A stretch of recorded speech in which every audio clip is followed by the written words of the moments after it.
Welcome, everyone, to tonight's tournament. We got the 4v4 Search and Destroy for November 14th. It's myself, Lando, here live from the UMG studio, joined alongside of Mark, a.k.a. Maze's Realm. Maze, wrapping in here toward our first series between Ascent Gaming and, quite literally, the entire country of Canada, which should be a pretty interesting matchup. Not going to lie, we have an entire country going up against a random Call of Duty team. But, hey, I think it should be a pretty interesting matchup, and I want to know your thoughts. What are you kind of thinking heading into our first map here on Saint Marie de Mar?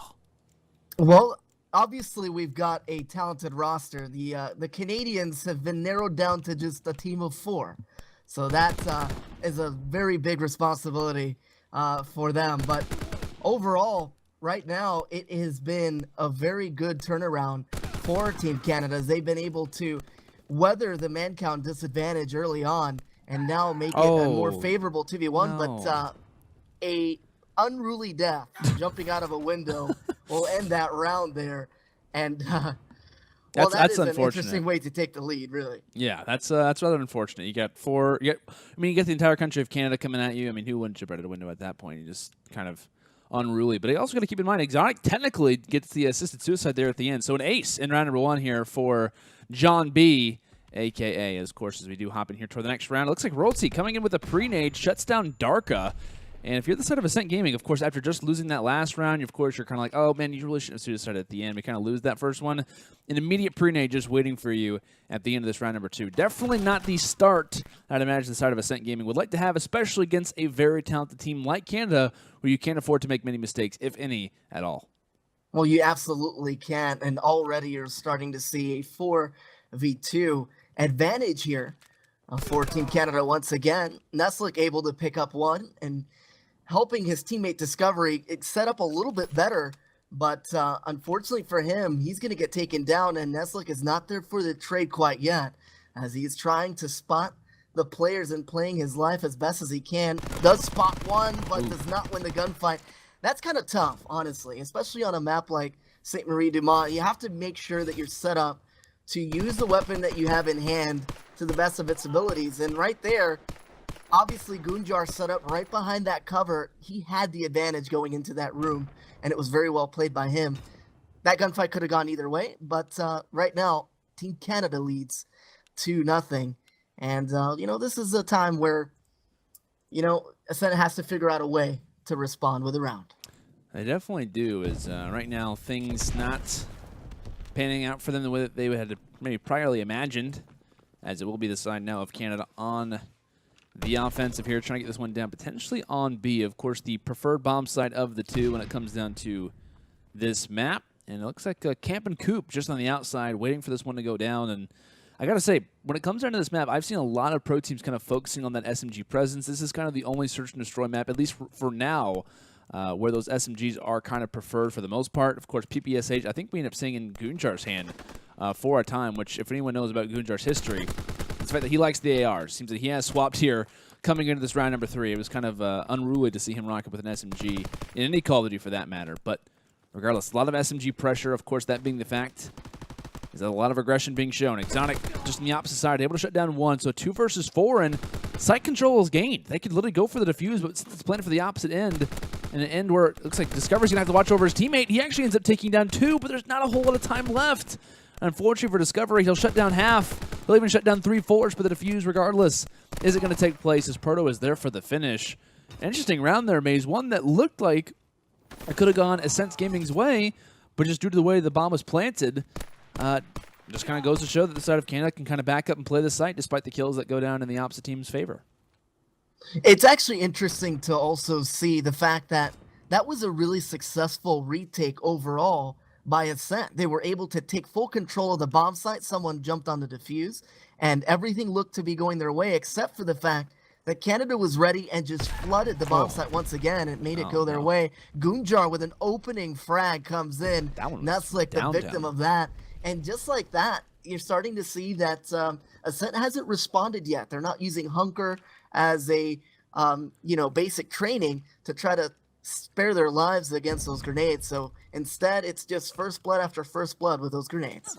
It is indeed. It looks like Darkuhh ends up falling due to the hands of Royalty, and now to 1 versus 3. Kind of unfortunate if you, of course, if you are the side of Ascent Gaming, but potentially could maybe find at least one round, of course, being picked on from all different angles. And not one that I think is unexpected that we do end up seeing a hot 4-0 off the start in this map number 1. But regardless, the side of Canada, I think it's kind of interesting, to be honest, because I think it's fun and interesting to see the amount of pre-nades that are really coming out from a lot of these pro teams and kind of seeing the strategies. I mean, we end up seeing Goonjar literally throw a nade quite literally from spawn and end up killing due to a vehicle on the side of Ascent Gaming for first blood. So you can just kind of see like the strategies, the the overall play calling when it comes down to early nades, everything like that. A lot of these teams are working on these things. They're working on these strategies early on, and it just kind of just show as one yet again comes in here from Proto.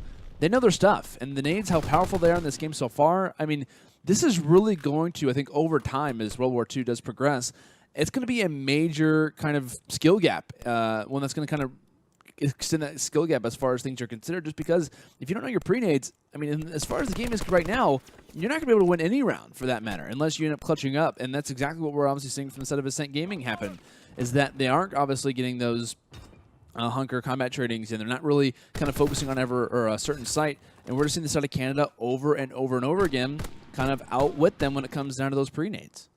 Yes, and honestly, it's kind of interesting that you're mentioning that too, simply because those basic trainings are really interesting as they are now. Hunker is just going to be left behind in most cases because of the primed basic training that's so effective for gunfights on one-on-one, and that's where you're going to start to see a discrepancy there.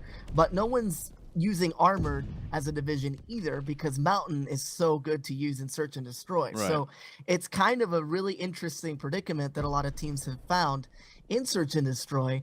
But as of right now, it doesn't seem to be affecting the Canadians by any means at all. They're leading 5-0, and for once, they're down in the man count. It's a 2v4, and Darkuhh is making his way up to the bomb site. But you know, it's going to be interesting. He needs that teammate support as soon as he can. Does get Goonjar on a nice pick and is going to try to get this quick bomb plant down.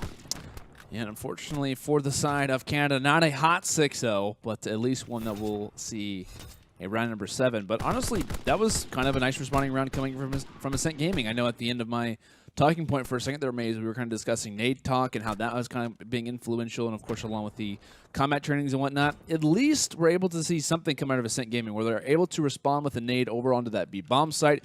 I want to say it was Royalty who ended up dropping over, kind of holding that back bomb head glitch and ended up getting dropped. So at least we're seeing some light coming out of Ascent Gaming, but it just goes to show as the nade comes in here from Goonjar, this team is just more well-versed. They just know the nade spots as Royalty finds a nice snap there onto Discovery. This is just going to be a rough map 2 that's getting ready to come up. And I'm, of course, already talking about USS Texas for map 2, just because this one looks to be over here soon. But as the bomb goes down, man down right now, Campin Coop actually is pulling out the sniper rifle in his back pocket along with the PPSH. He is going to spot Goonjar here. Nice headshot there onto him. As it now will be a 2 versus 2, and we'll see how this one does start to progress, as at least Darkuhh is able to shut down Xotic. 1 versus 2, and Proto just has to hold the site for only about 14 more seconds before this one is out of reach. Shuts down 1, knows to check his second, and great play coming in from Proto, just using the cover to his advantage. And honestly, could just play Ring Around the Rosie at this point, and has the Molotov as well in the hand. Proto holding down this site by himself, 1 versus 2, and just uses this radio tower to the best of his ability, and is able to stay alive along with finding a hat trick in the round. That's a 6-1 in the books here for Canada, Maze. What a finesse that was right there. Well played by Proto. That is a situation that's really, really tough there. You know, having to survive, having a player pinch, but his timing, the knowledge of where the other player was coming really paid dividends there. Proto able to go 6-3 for his squad here. And honestly, everyone played very, very well. And it's hard to dissect this matchup because it was just a commanding victory here for Team Canada. But overall, back, ladies and gentlemen, to the 4v4 Search and Destroy 4. November 14th, it's myself, Lando here, live from the UMG studio, joined alongside of Maze's Realm from home. Maze, we're happening here toward map number 2. It will be USS Texas, taking place between Canada and Ascent Gaming. it was pretty much a whitewashing in map number 1 here, Maze, on St. Marie Dumont. We saw a 6-1 overall win there from Canada. And now heading into map number 2, I want to get your thoughts on USS Texas when it comes down to these two squads. Well, USS Texas is one of those maps that is very interesting in that it really favors snipers on either end, on the B-bomb site especially, and then on A, when you push up a little bit further. And then inside the middle portion of the map, you've got a lot of close quarters pushes that you'll see a lot of times as well. So it is a very interesting map where setting the tempo early really can buy you a lot of time if you're able to get those quick bomb plants down. If not, playing it slow and methodically works well. Discovery gets a beautiful shot on his counter sniper Royalty, and then Goonjar is able to pick up a trade on Coop with a grenade. And overall, Proto is just having to play a little bit more passive and just waiting for enemies to push him, as Xotic is able to pick up one. But now it's all left up to Proto, and he gets cleaned up. And now we're starting to see some new signs of life from Ascent. And it is something that I didn't expect to see based on how the first map went. But now we're starting to see a lot more coordinated team pushes and first bloods that did work out as well. So, you know, it's good to see. It's a tie game right now, 1-1, as Ascent is able to respond. I think this is a lot better matchup as far as like this map is considered for the side of Ascent Gaming. And like I said, we were talking about how influential First Bloods when it came down to map number 1 and how the nades were just kind of raining from above from the side of Canada. Well, now in some cases, the side of Ascent Gaming can at least kind of compete when it comes down to those First Blood actions. Of course, Darkuhh finding one on Xotic, and at the same time, Xotic shuts down one. Royalty actually gets sniped yet again, or actually the fight goes on. Royalty ends up shutting down one. Goonjar at the same time shuts down the other.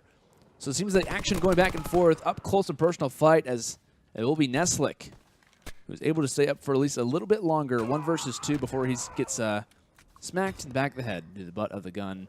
I believe that was coming in here from Goonjar. But regardless of what I was kind of talking about heading into this overall next round was the fact that this map plays differently compared to St. Marie Dumont as far as the First Bloods are concerned. The nades were a constant issue for Ascent Gaming, and now heading into this map number 2, the side of Ascent Gaming can definitely compete when it comes down to this. Of course, we've already seen Discover do some work with that sniper rifle and can easily take one down for the First Blood, and this could definitely be one where we start to see them have a little bit more momentum. So something to keep in mind about. Yeah, you're absolutely right about that, and this is really going to be the name of the game, is those First Bloods with the snipers, and so far, Royalty's been able to take out Discovery 2 consecutive times, and that's going to help them with the man count. Proto does get taken down momentarily. Meanwhile, Campin Coop looking for his pick on Xotic. Doesn't quite see his head there by the A-bomb site, but time is still dwindling down here as Royalty is able to pick up Dark, and now it's all left up to the remaining player from Ascent, not able to clean things up. And after it looked like signs of life were had there by Ascent, it has now been a 2-round back-to-back win for Canada. So, you know, for Canada, man. Yeah, you know, go Canada. They're playing very well. Indeed they are. Looks like we do have a player joining up. Hopefully it is a accidental connect. Maybe just a coach, potentially. Who knows? Maybe Crispy Green was just like, hey, time to coach my my team. And so it looks like he's going to leave the game. So glad that doesn't influence how the overall map was going. However, hopping into this next one, Neslic, bomb in hand. Looks like they're taking a strategy out of the side of Canada. Working on this A site for a change. As is the first bullet that's found. Player in the back, though, is Royalty. You constantly have to be aware of this man toward the back lines. And this is a guy that we've been thinking about and talking about for a while, Maze, is Royalty's play. He can do work with the sniper rifle at range, and he can also do a lot of work with it when it comes down to up close as he's finding headshots back and forth. I don't believe we were able to catch that one. Well, we will shortly, as that was a beautiful no-scope there overall, but actually it wasn't the final kill. It was just a trade that happened right before. But my God, the snipers have really paid dividends on this map for both teams. But as of right now, Ascent has to find the hot hands once again with the sniper, and they have to figure out a different angle. And Proto, unfortunately, team kills Royalty right off the break there, and that's going to be a 4-3 man count advantage out here for the team of Ascent. Yeah, and maybe just a heads up toward Ascent Gaming. Hey, here's your opportunity. Here's a way to get back in this series. We're trying to make things a little bit more difficult for us. Maybe working on strategies in 3 versus 4. Who knows? Regardless, awkward beginning to this round. However, Proto quickly able to make this one even at a 3 versus 3. Just as I say that, continuing on is Proto, as it will be Discovery and Neslic still up, and Discovery from the side here has the sniper rifle out, but just awkward timing there. Doesn't realize that the player model in front of him is actually an enemy, and waits to kind of shoot that sniper bullet, and in the end gets cleaned up there from Goonjar, who's still rocking the PPSH, I mind you. That's kind of odd, and I'm not a big fan, as Proto, I believe, walks away with the hat trick in this round. But I gotta say, kind of odd to see Goonjar pulling out the PPSH quite a bit. I think it's pretty much even as far as his likelihood of pulling out the SMG compared to the ARs, but not something that not that I'm not a fan of, because of course it's, you know, neither here nor there, but it's just a weapon that we've never really seen him kind of focus his attention to. I completely agree. I mean, ever since he was, you know, on the rise in Black Ops 2 under that Team Calver roster, I mean, he was definitely a very stationary AR where he would just hold down long sight lines. But, Royalty. You know, now he's just running around with the SMG, so it's different to see. But, you know, Royalty's just Wait, who's watching by Royalty? the ocean. Who's you know, behind it's Royalty? okay to do that every once in a while. You know, Oh, Xotic he's just joined taking him. in the scene. Wow, look at that. Oh, the water's so pretty. So clean. Not used to Canada water. I don't know. Maybe it's something different. Who knows? Neslic, 1 versus 3, despite Xotic and Royalty both looking at the ocean, and the Proto just going to come in with the Molotov and say, yeah, this one's done. In the Molly is Proto, as he will silently defuse this one for no reason whatsoever, as the 6-1 and back-to-back maps will close this one out here for the side of Canada. And what was expected to be a series that would go their way, of course, Maze, it is hard to kind of predict how more unknown teams are going to do in certain tournaments, especially because the game is new, the game is a little bit early. And as I bring up the fact that this game is early, you also have to bring in the fact that, hey, we were seeing some great plays coming in from Canada as far as their entry, as far as their beginnings.